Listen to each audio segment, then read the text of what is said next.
आप सभी पत्रकारों का स्वागत है।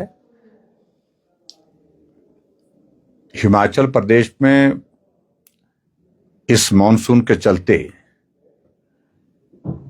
लगभग सभी इलाकों में बारिश के कारण नुकसान हुआ है और उस नुकसान के कारण बहुत सारे लोगों की जिंदगी चले गई, घर चले गए, जमीन चले गई। अगर मैं इस बात को कहूं कि ये क्रम लगातार 2023 के बाद बना हुआ है, जब आपदा के कारण हिमाचल प्रदेश में बहुत बड़े जान माल की क्षति हुई है, नुकसान हुआ है। अब की बार जो नुकसान हुआ है, शुरू के दौर में मंडी जिला से हुआ था, जिसमें एक ही रात में 42 लोगों की जिंदगी चले गई थी, जिसमें सबसे ज्यादा मेरे विधानसभा क्षेत्र सराज में नुकसान हुआ था। लेकिन जैसे जैसे मानसून का ये दौर आगे बढ़ता गया, पूरे प्रदेश में नुकसान होने की घटनाएं होती रही। चंबा में बहुत बड़ा नुकसान हुआ, कुल्लू में बहुत बड़ा नुकसान हुआ, कुल्लू में, मनाली में, बंजार विधानसभा क्षेत्र में, और यहां तक जो मैदानी इलाके हैं, जो हमारे ऊना का जिला है, वहां पर नुकसान हुआ। और ऐसे में लाहौल स्पीति एक ऐसा हमारे पास एक जिला रहता था जहां कम बारिश आमतौर पर होती थी और कम नुकसान भी होता था। लेकिन अब की बार हमने इस बात को भी देखा कि लाहौल स्पीति में भी इस बारिश में बहुत बड़ा नुकसान हुआ है, बहुत बड़ी क्षति हुई है। भले ही किसी की जिंदगी यहां पर लाहौल में नहीं गई, लेकिन नुकसान बहुत ज्यादा हुआ है। उस नुकसान का जायजा लेने के लिए मैं यहां लाहौल के इस इलाके में आया हूं, और लाहौल के इलाके के साथ साथ में नुकसान जहां भी हुआ हिमाचल प्रदेश में अधिकांश जगह में पहुंचा हूं। अभी कुछ जगह जाना बाकी है। और पिछले कल हम सुबह से शाम तक, अगर मैं जगहों का नाम लूं, कोकसर में गए, सिसु में गए, तेलिंग में गए, त्रिलिंग में गए, गोंदला गए, यंगला गए, चंद्रभागा जो संगम है हमारा तांदी के पास, वहां गए, जोबरंग गए, लिंदूर के गांव में पहुंचे, गोरमा पहुंचे, हालिंग गए, जालमा गए, जसरत गए, उदयपुर गए और करपट गए। और मैं इस बात को देख रहा हूं कि बहुत बड़ा नुकसान इन सब इलाकों में हुआ है।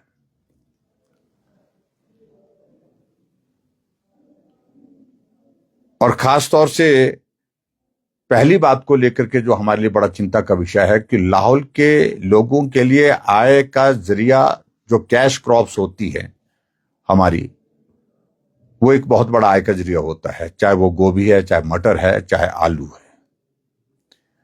लेकिन रास्ता बंद होने के कारण, सड़क अवरुद्ध होने के कारण,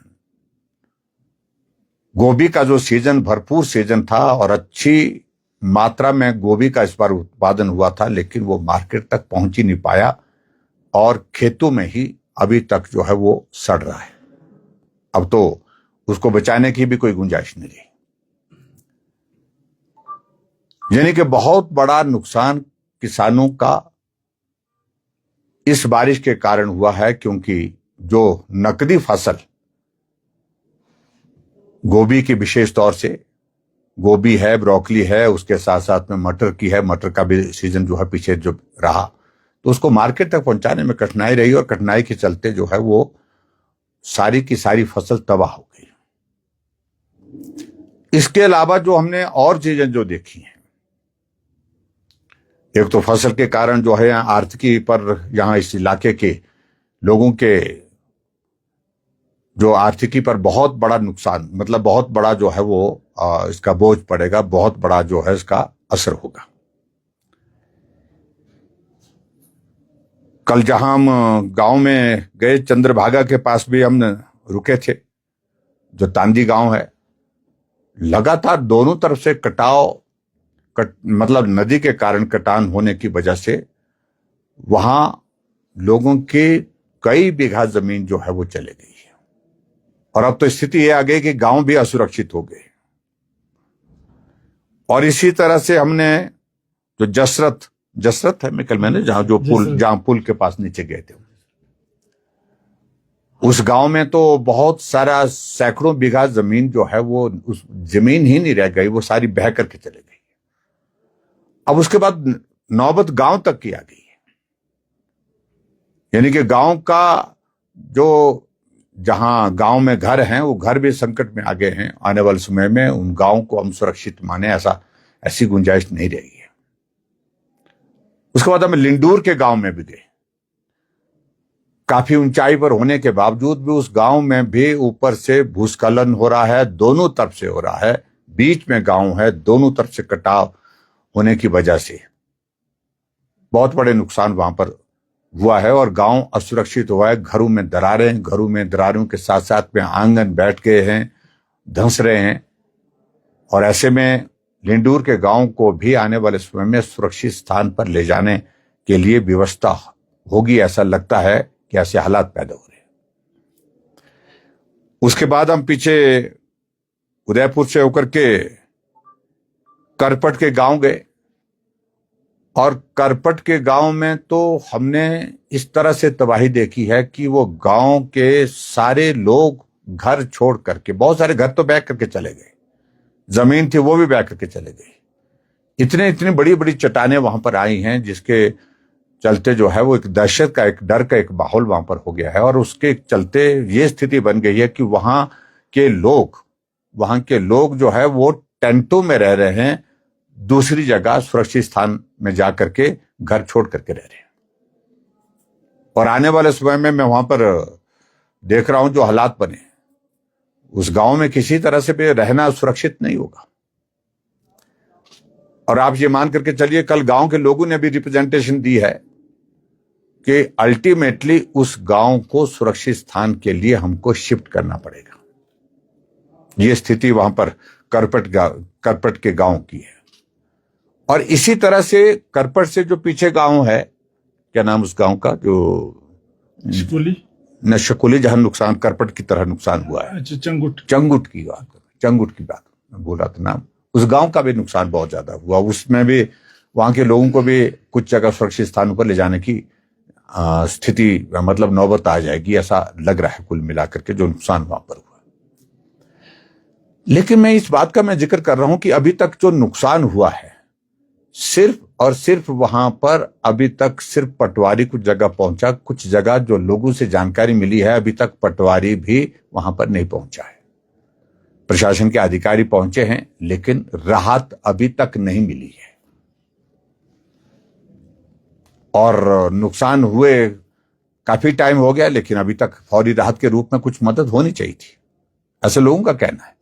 लेकिन अभी तक मदद नहीं पहुंच पाई है। और खास तौर से मैं इतना जरूर कहना चाहता हूं, यह स्थिति सिर्फ लाहौल की नहीं, पूरे हिमाचल प्रदेश में जो आपदा के कारण नुकसान हुआ है वहां फौरी राहत के रूप में तौर पर जो है जो मदद मिलनी चाहिए तुरंत मिलनी चाहिए थी, अभी तक अधिकांश जगह नहीं मिल पाई है। पहले प्रदेश सरकार के नेताओं का कहना रहता था, कांग्रेस के नेता चाहे मुख्यमंत्री सुखविंदर सिंह सुक्खू जी हैं, चाहे उनके और मंत्री, एक स्वर में बोलते थे केंद्र मदद नहीं कर रहा, यही रोना रोते थे, केंद्र से कुछ नहीं मिला। लेकिन मैं बड़ा स्पष्ट करना चाहता हूं कि 2023 से अभी तक हिमाचल प्रदेश में डिजास्टर में चाहे एनडीआरएफ का पैसा आया, एसडीआरएफ का पैसा आया, और वो पैसा 5,500 करोड़ रुपए से ज्यादा आ चुका है। और अब की बार जो आपदा हुई, उस आपदा को केंद्र सरकार के समक्ष पूरा रखने के लिए, जो नुकसान हुआ है उसकी जानकारी देने के लिए मैं व्यक्तिगत रूप से दिल्ली गया। पार्टी के हमारे राष्ट्रीय अध्यक्ष जी से मिला, हमारे पार्टी के प्रदेश के अध्यक्ष भी साथ में थे, सारे सांसद हिमाचल प्रदेश के केंद्र में गृह मंत्री जी से मिले, नितिन गडकरी जी से मिले, फाइनेंस मिनिस्टर से मिले, और बाद में मैं व्यक्तिगत रूप से प्राइम मिनिस्टर से भी मिला, जानकारी दी। और मैं प्रधानमंत्री नरेंद्र मोदी जी का धन्यवाद करता हूं कि ये पहली बार हुआ जब आपदा हिमाचल प्रदेश में आई और उस आपदा के दौरान देश का प्रधानमंत्री हिमाचल प्रदेश में आकर के जायजा लेने के लिए पहुंचे और जायजा लेने के पश्चात हिमाचल प्रदेश के लिए 1500 करोड़ रुपए का पैकेज का ऐलान करके गए। यह से पहले कभी नहीं हुआ। जो कांग्रेस के नेता बार बार कहते थे कि कुछ नहीं मिला, कुछ नहीं मिला, अब वो ऐसा नहीं बोल रहे हैं कि कुछ नहीं मिला, बोल रहे हैं कि बहुत कम मिला, नुकसान बहुत ज्यादा हुआ। अरे नुकसान बहुत ज्यादा हुआ है तो प्रदेश सरकार की जिम्मेवारी नहीं है क्या? अगर केंद्र सरकार ने ही सब कुछ करना है तो प्रदेश सरकार किस काम के लिए? छोड़ देना चाहिए उनको। और उल्टा हमारा प्रश्न है कि जो 2023 में नुकसान हुआ, केंद्र से जो पैसा मिला है अभी तक वो लोगों तक मिला नहीं। जिसका घर टूटा है उसको पैसा नहीं मिला, जिसकी जमीन चले गई उसको नहीं मिली, किसी की गौशाला चले गई उसको नहीं मिला। आपदा का पैसा प्रदेश सरकार को चलाने के लिए नहीं होता है, ये आपदा के प्रभावित लोगों की मदद करने के लिए होता है। लेकिन ये हिमाचल प्रदेश में बार बार कांग्रेस के नेता जो केंद्र का डिजास्टर का जो पैसा आ रहा है उसको सरकार चलाने के लिए, तनख्वाह देने के लिए, पेंशन देने के लिए खर्च कर रहे हैं, जो मैं समझता हूं कि आपदा प्रभावित लोगों के साथ एक बहुत बड़ा अन्याय है। और उसी तरह से हिमाचल प्रदेश में सरकार की तैयारी इस बार आपदा के दौरान थी ही नहीं। अगर आपके पास लाहौल में गोभी का भरपूर सीजन के दौरान रास्ता बंद हो गया तो ऑल्टरनेटिव अरेंजमेंट किए जा सकते थे, लेकिन सरकार को कोई लेना देना नहीं। ऐसा लगता है कि हिमाचल प्रदेश में जो हालात बने उस हालात के मुताबिक यहां के लोगों को अपने हाल पर छोड़ दिया गया है। मैं समझता हूं ये बहुत दुर्भाग्यपूर्ण है।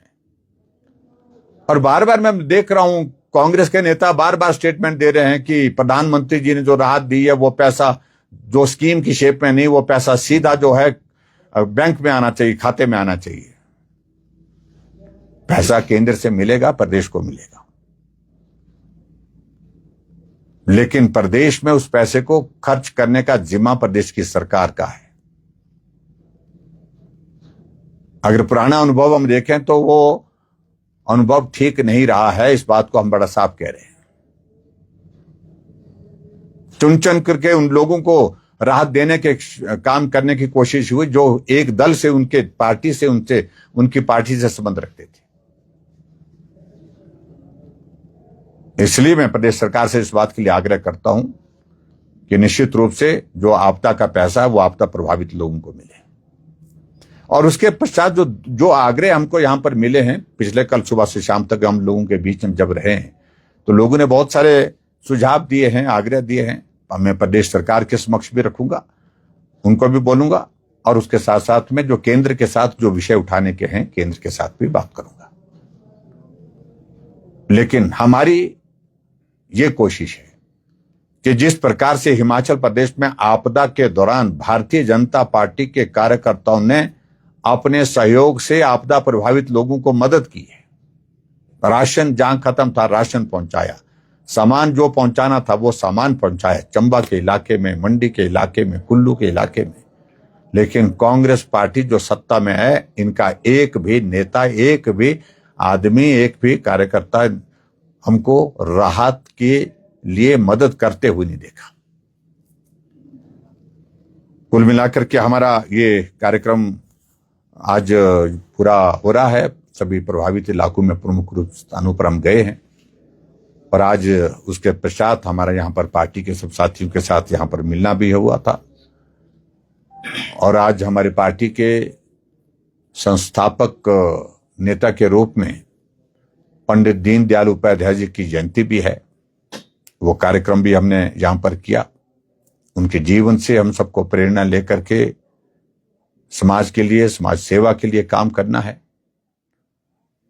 जनसंघ के समय पंडित दीनदयाल जी जनसंघ के अध्यक्ष भी रहे हैं और आज ये भारतीय जनता पार्टी का वर्तमान स्वरूप अगर आप देख रहे हैं, आज हमारी पार्टी देश की नहीं दुनिया की सबसे बड़ी पार्टी है और सबसे बड़ी पार्टी बनाने के लिए उनका एक बहुत बड़ा योगदान रहा वैचारिक दृष्टि से, संगठन की दृष्टि से। इसलिए उस कार्यक्रम के तहत और उसके साथ साथ में अभी हमने आज स्वच्छता का कार्यक्रम भी यहां पर किया है। पिछले कल रक्तदान भी हुआ, 40 नौजवानों ने रक्तदान किया है यहां पर।